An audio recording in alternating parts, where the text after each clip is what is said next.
sou professora de Geografia e aqui no Explicador Virtual a gente vai dar continuidade ao conteúdo do 9º ano. E o assunto é a questão dos refugiados.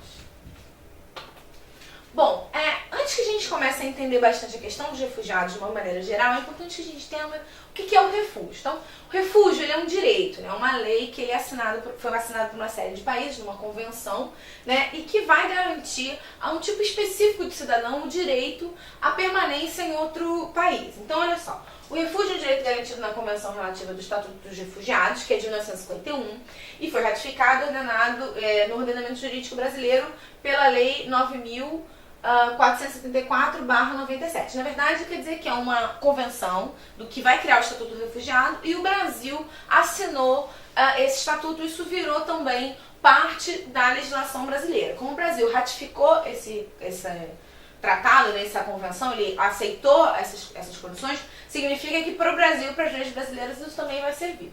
Então, trazendo no seu bojo o conceito de que se poderá ser considerado refugiado no Brasil aquele que corresponder a essas características que a gente vai ver especificamente. Então, um cidadão, quando ele é enquadrado na questão de refúgio, né, quando ele é considerado um refugiado, ele vai ter que receber o tratamento específico para refugiado que foi definido nessa convenção. Então, a lei vai citar que será reconhecido como refugiado todo indivíduo que, devido a fundados temores de perseguição por motivos de raça, religião, nacionalidade, grupo social, opiniões políticas, encontra-se fora do seu país de nacionalidade e não possa ou não queira acolher-se à proteção de tal país. Ou seja, qualquer pessoa que sofrer qualquer tipo de perseguição que se enquadre nesse quesito, então, racial, de religião, nacionalidade, grupo social ou uma questão política, e que não sinta seguro para voltar ao seu país de origem, né, não queira ou não possa voltar ao seu país de origem, ou seja, que voltar ao seu país de origem signifique um risco eminente de morte, de perseguição,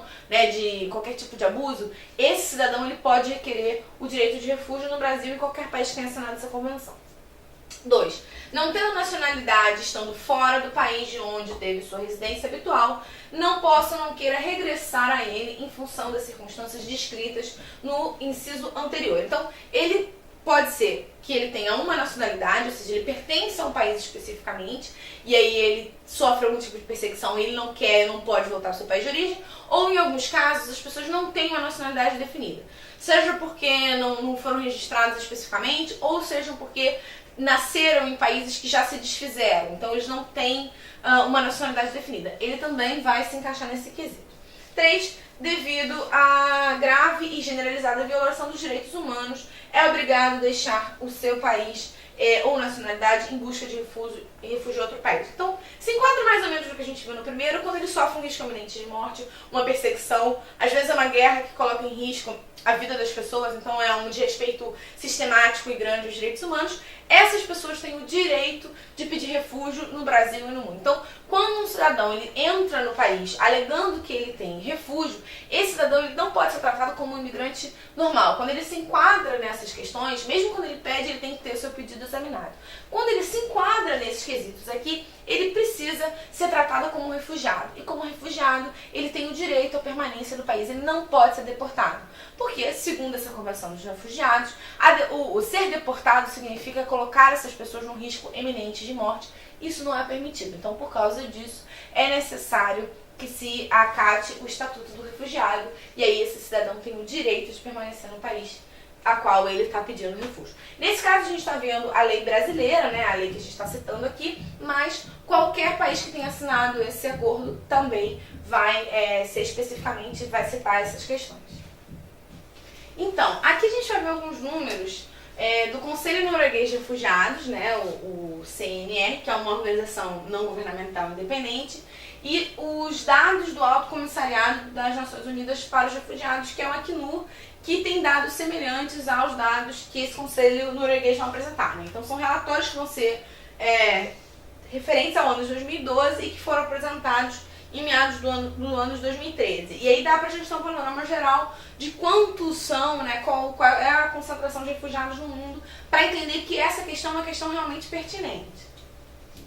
Então, de acordo com o documento, a primeira metade do ano de 2013 ela ficou marcada por uma continuação pela continuação de múltiplas demandas e crises de refúgio. Toda vez que você tem um grande conflito, ele pode gerar, sim, uma leva de refugiados. Então a gente tem a questão da Síria, da Líbia. Você tem um conflito que vai gerar o desrespeito aos direitos humanos, ele vai gerar também um desrespeito e a criação de uma demanda muito grande de refugiados. Pode ser um refugiado específico, então uma etnia específica está sendo perseguida, ou então um indivíduo específico está sendo perseguido por questões religiosas, mas grande parte dos refugiados eles vêm em grandes levas de locais que vão apresentar crises humanitárias, tá?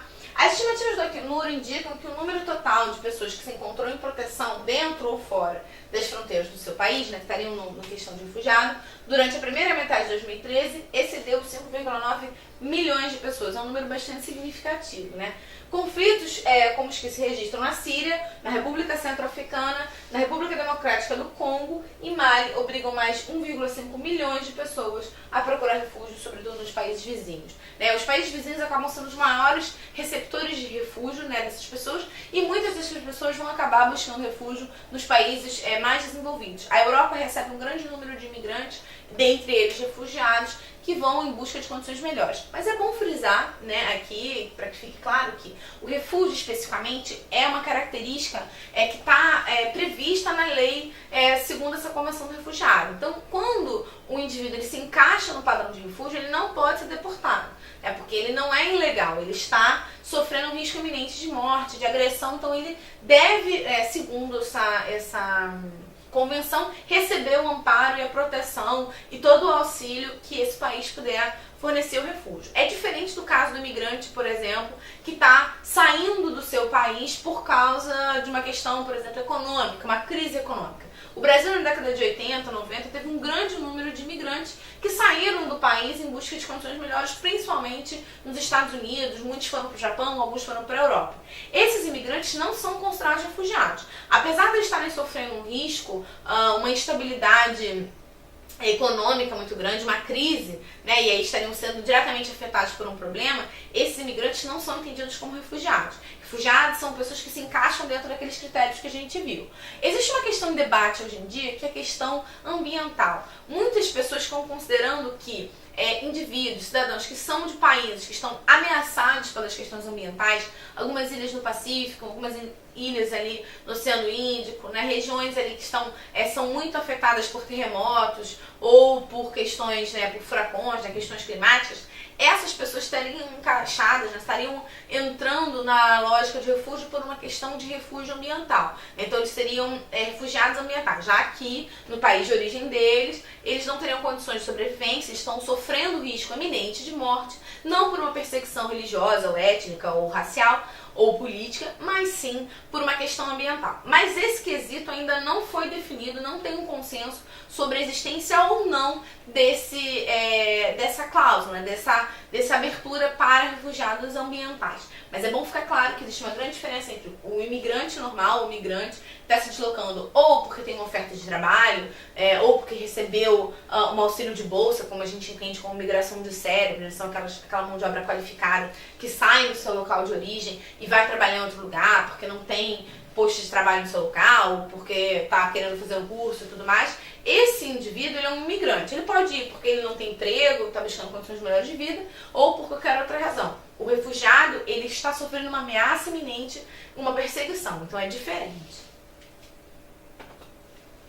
Então aqui o número de refugiados é o maior desde a Segunda Guerra Mundial. A Segunda Guerra Mundial, obviamente, vai ser um momento que tem uma guerra muito grande, que envolve vários países, então um grande número de refugiados. O Brasil recebeu alguns refugiados que vieram fugindo da guerra. A gente tem a perseguição, por exemplo, aos judeus, na Europa, então isso gera um grande número de refugiados. A gente entra ali na perseguição religiosa e étnica, mas hoje em dia os conflitos, principalmente na África e no Oriente Médio, vão gerar um grande número de refugiados também em condições bastante sensíveis, até em alguns casos podem até se pensar que eles são mais sensíveis do que os europeus, porque os europeus vão conciliar mais ou menos ali uma política de branqueamento, de clarear a população em vários países, então eles têm mão de obra qualificada, acaba que geralmente é facilitado ali a entrada em alguns casos. É claro que você também tem perseguição, os judeus sofreram bastante preconceito para entrar no Brasil, mas de maneira geral também pode-se pensar levemente que isso seja uma questão mais simples, mas mesmo assim era bastante complicado. Então o número de pessoas forçadas a deixar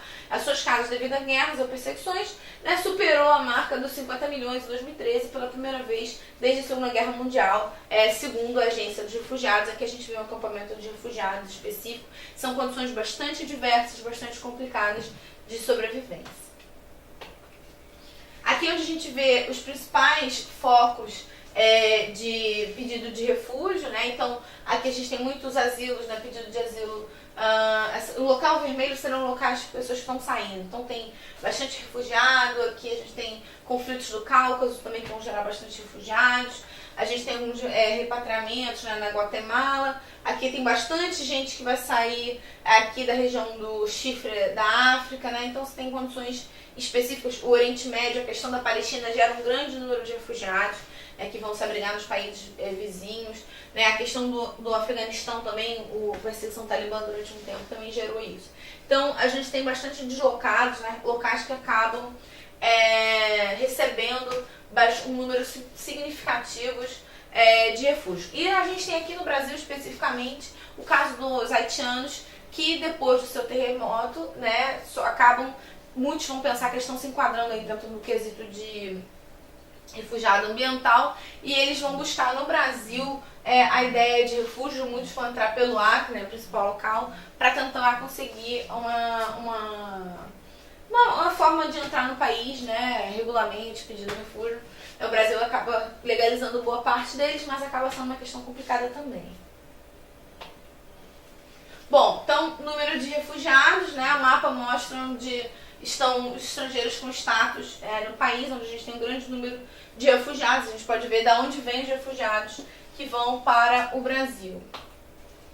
Tá? Então, aqui são os pedidos de refúgio e pedidos de refúgio concedidos por ano para o Brasil. Então, a gente pode ver que em 2010 tem 556 pedidos de refúgio, foram concedidos 126. Aqui a gente vê, dá para ver que de 2010 para 2013 é um aumento significativo de pedidos de refúgio no Brasil. O Brasil tem vivido um fenômeno específico nesses últimos anos do aumento do pedido de refúgio, muito por causa da política externa brasileira, que acaba incentivando a chegada, muito porque o Brasil também se posicionou como líder das operações de paz no Haiti, que vai provocar bastante chegada de refugiados. E a gente tem aqui um número muito grande de refúgios pedidos e um número não tão grande de refúgios concedidos, o que mostra que a gente tem ainda um certo problema aí na lei sobre refugiados no país, na concessão e na capacidade de receber essas pessoas. Tá? Aqui são as nacionalidades por refúgio no Brasil em 2013.